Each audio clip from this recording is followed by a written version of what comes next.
اور ویسے بھی میں آپ کو بتاؤں، افہام و تفہیم سے معاملہ حل کرنا ہی بہترین حل ہے، اور اس کا اختیار علی امین گنڈا پور صاحب کو ملا ہے۔ تو لیٹ سی، دیکھیں کیا ہوتا ہے۔ ہاں ادھر ذرا تھوڑی سیاسی گفتگو کر لوں، یہ تو ایک چیز ہے، تھوڑی سیاسی گفتگو لوں تو عمر ایوب صاحب جو قومی اسمبلی میں اپوزیشن لیڈر ہے پاکستان تحریک انصاف کے، ان کا یہ ماننا ہے، حالانکہ وہ خود جرگے میں نہیں تھے، ان کا یہ دعویٰ ہے کہ محسن نقوی صاحب جو وفاقی وزیر داخلہ صاحب ہیں، انہوں نے صوبائی حکومت سے درخواست کی، یعنی علی امین گنڈا پور صاحب سے درخواست کی ہے کہ اس ایشو سے نکالیں، ہم پھنس گئے۔ انہوں نے پیر شر پڑنے والی بھی بات کی، لیکن انہوں نے کہا ہے کہ اس ایشو سے ہمیں نکالیں، ہم پھنس گئے ہیں، یہ انہوں نے دعویٰ کیا ہے۔ ویسے اگر یہ دعویٰ کیا بھی ہے نا تو کوئی اچھی بات ہے، کوئی اس میں کوئی بری بات نہیں ہے، کم از کم طاقت کا استعمال کسی بھی مسئلے کا حل نہیں ہے۔ اور اگر پاکستان تحریک انصاف کو یہ اختیار وفاق نے دیا ہے، اگر وزیر اعلیٰ خیبر پختونخوا کو اختیار وفاق نے دیا ہے، تو اس کا مطلب ہے کہ یہ زبردست قسم کا امتحان ہے، اور اس میں پاکستان تحریک انصاف کامیاب ہو سکتی ہے۔ ٹھیک ہے جی، اور اچھی بات ہے، میں اس کو بہت اچھے جیسر کے اندر دیکھتا ہوں، یا یہ چیز ہے۔ دوسری طرف ایک اور اہم ترین ڈیولپمنٹ وہ تھی پنجاب ہاؤس میں۔ پنجاب ہاؤس میں آج بلاول بھٹو زرداری صاحب میاں محمد نواز شریف صاحب سے ملاقات کے لیے پہنچے۔ میاں محمد نواز شریف نون لیگ کے دیگر رہنما بھی ادھر موجود تھے، میاں صاحب ان کو خود ریسیو کرنے کے لیے باہر ہیں۔ اور اس میں ایک اہم ترین ملاقات تصور کی جا رہی ہے، کیونکہ ملاقات میں ظاہر بات ہے موجودہ صورتحال پر، سیاسی معاملات، لیکن پرٹیکولرلی سر جو ٹارگٹ بلاول صاحب کو ملا ہو، جس کی وجہ سے ان کا دل بھی تھوڑا کچا ہو چکا ہوا کہ پتہ نہیں یہ ہوگا نہیں ہوگا، وہ ہے آئینی ترمیم والا معاملہ۔ اس آئینی ترمیم والے معاملے کو نا حتمی شکل دی جا رہی ہے، اس لیے بلاول صاحب یہ ملاقات ہے، اس لیے وہ بلوچستان باہر چلے جاتے ہیں، کبھی سندھ باہر چلے جاتے ہیں، پھر ٹی وی کے ایک ایک چینل کو انٹرویو بھی دیتے ہیں، اور کہہ کے انٹرویو پلیس کیے جاتے ہیں، اور کبھی کہتے ہیں منصور علی شاہ صاحب سے میں مسئلہ نہیں، پھر کہتے ہیں منصور علی شاہ صاحب سے متعلق ہمیں ڈر ہے، پھر کہتے ہیں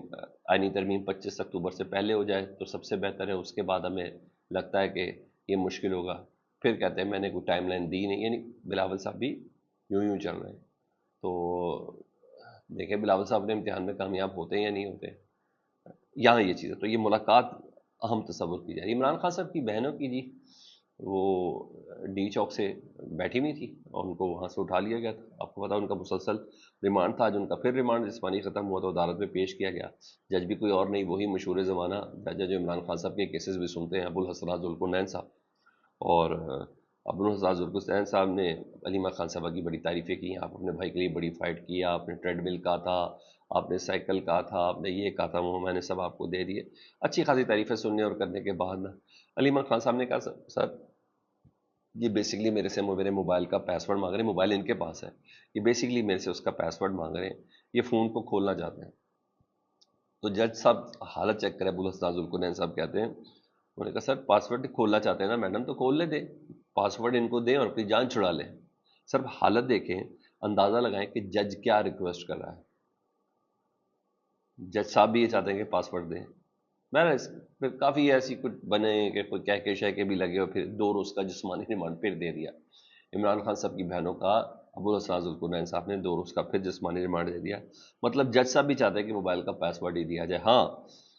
اصل خبر موبائل کا پاس ورڈ یہ، کیونکہ پروسیکیوٹر بتاؤں کہ کہہ رہا ہے عمران خان صاحب کی بہنوں سے ہم نے بارودی مواد برآمد کرنا ہے۔ اب حالت دیکھے، اس نے یہ کہہ کے مانگی ہے اور جج صاحب کہہ رہے ہیں پاس ورڈ دے دیں، یہ حالت ہے۔ تو یہ بارودی مواد والی چیزیں وہی ہیں، میرا خیال ہے عمران خان صاحب بارودی مواد لے کے پھرے، وہ جیسے بھینس چوری کے پرچے ہوتے تھے نا،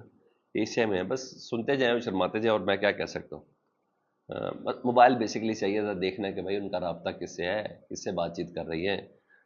پارٹی کے اندر کس سے بات کرنی ہے، پارٹی کے باہر کس سے بات کرنی ہے، کوئی غیر ملکی ان کا رابطہ نہیں ہے، کس سے بات ہو رہی ہے، تاکہ اسٹریٹجی ہے نا پاکستان تحریک انصاف کی، اس کو ڈیفیوز کیا جا سکے، اس کے علاوہ کچھ بھی نہیں۔ ہاں انتظار پنچوتا صاحب ہمارے بہت اچھے دوست ہیں، پروردگار ان کو محفوظ رکھے، سلامت رکھے۔ انتظار پنچوتا صاحب عمران خان صاحب کے وکیل بھی ہیں، عمران خان صاحب کے ترجمان بھی، اور آخری وہ شخص ہیں سیاسی جن کی عمران خان صاحب سے ملاقات بھی ہوئی تھی، 3 دن سے مسنگ تھے۔ اسلام آباد ہائی کورٹ نے حکم دیا تھا کہ آپ تھرو پراپر چینل تھانے سے تو رابطہ کریں،